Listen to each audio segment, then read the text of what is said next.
બનાસકાંઠા જિલ્લામાં ક્લાસ 1 અધિકારીઓ વચ્ચે ચાલી રહેલા મતભેદમાં આખરે જિલ્લા વિકાસ અધિકારીએ જિલ્લા આરોગ્ય અધિકારી પાસેથી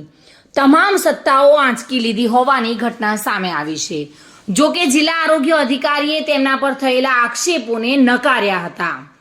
બનાસકાંઠામાં છેલ્લા ઘણા સમયથી જિલ્લા વિકાસ અધિકારી અને જિલ્લા આરોગ્ય અધિકારી વચ્ચે મતભેદ ચાલી રહ્યો હતો, જે દરમિયાન આજે જિલ્લા વિકાસ અધિકારી સ્વપ્નિલ ખરેએ જિલ્લા આરોગ્ય અધિકારી ડોક્ટર જયેશ પટેલ પાસેથી તમામ સત્તાઓ આંચકી લેતા સરકારી કચેરીઓમાં ખળભળાટ મચી ગયો છે। આ અંગે જિલ્લા વિકાસ અધિકારી સ્વપ્નિલ ખરેએ જણાવ્યું હતું કે આરોગ્ય શાખાના કેશિયર પર થયેલા ભ્રષ્ટાચારના આક્ષેપ મામલે જિલ્લા આરોગ્ય અધિકારીએ કેશિયરનો બચાવ કરતો રિપોર્ટ તેમની જાણ બહાર સરકારમાં રજૂ કર્યો હતો। આ સિવાય આરોગ્ય અધિકારી ઓફિસ ટાઈમ સિવાય વધારાના કામ માટે પણ હાજર રહેતા નથી અને કામગીરી પણ સમયસર પૂર્ણ કરતા નથી અને તેનું ફોલોઅપ પણ લેતા નથી, જેના કારણે આરોગ્ય અધિકારી પાસેથી સત્તા પરત ખેંચી લીધી છે। આ અંગે જિલ્લા આરોગ્ય અધિકારી ડોક્ટર જયેશ પટેલે જિલ્લા વિકાસ અધિકારીના આક્ષેપોને નકાર્યા હતા અને તેમણે તેમનો બચાવ કરતા જણાવ્યું હતું કે આરોગ્ય વિભાગની કામગીરી નિયમિત રીતે થાય છે, જ્યારે કેશિયરની બાબતે આરોગ્ય કમિશનરે સ્પષ્ટ અભિપ્રાય માંગ્યો હતો, જે અમે તપાસ કર્યા બાદ રિપોર્ટ આપ્યો હતો। તેમજ તેમની નિવૃત્તિમાં પણ 4 મહિના જ બાકી છે અને પેન્શન માટેની ફાઇલમાં જિલ્લા વિકાસ અધિકારી સહી નહીં કરતા જિલ્લા વિકાસ અધિકારીના પાવર જ નથી કે તેમને છૂટા કરે અથવા તેમની સત્તાઓ ખેંચી લે। તેના માટે તેમણે સરકારમાંથી આદેશ પણ લાવવો પડે તેવું તેઓએ જણાવ્યું હતું। સર, આરોગ્ય અધિકારી વિરુદ્ધમાં ખાતાકીય રીતે તપાસ સમિતિ બહારની કાર્યવાહી શું? જે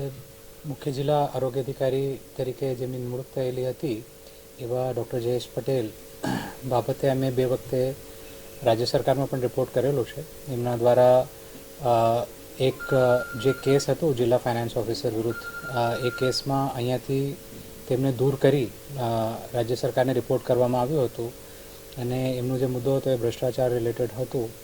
અને એ ભ્રષ્ટાચાર રિલેટેડ બાબતમાં જ્યારે સરકાર પાસેથી ફોલોઅપ લેવામાં આવ્યું અને એમના પાસેથી રિપોર્ટ માંગવામાં આવ્યું તો અત્રેને જાણ કર્યા વગર સદર કર્મચારીને બચાવવા માટે તેમના દ્વારા રિપોર્ટ અત્રેની જાણ બહાર સરકારમાં કરી દીધું હતું અને જ્યારે આ ઇન્ફોર્મેશન અમને અમારા ધ્યાન ઉપર આવી તો એમના પાસેથી ખુલાસો અમારા દ્વારા માંગવામાં આવ્યો હતો અને આ અંગેનું રિપોર્ટ અમે રાજ્ય સરકારમાં કર્યું હતું। એ જ રીતે ઘણી બધી એવી કામગીરીઓ છે જેના માટે ઓફિસોમાં ઉપરાંત પણ રોકાઈને લોકો માટે અને જે કર્મચારીઓ છે એમના માટે, દાખલા તરીકે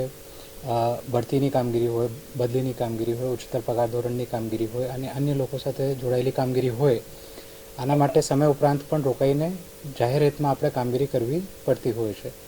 પરંતુ આ કિસ્સામાં તેમના દ્વારા વારંવાર અત્રેથી સૂચના આપવા છતાં, તેમને ફોનથી પણ જણાવવા છતાં તેમના દ્વારા એનું પાલન કરવામાં આવતું નથી। અને ત્રીજું, જે જનરલ એમનું વર્તણૂક છે, એમને જ્યારે સૂચના આપવામાં આવે છે કે કામગીરીઓ જે છે સમયસર થવી જોઈએ, આનું પ્રોપર ફોલોઅપ થવું જોઈએ,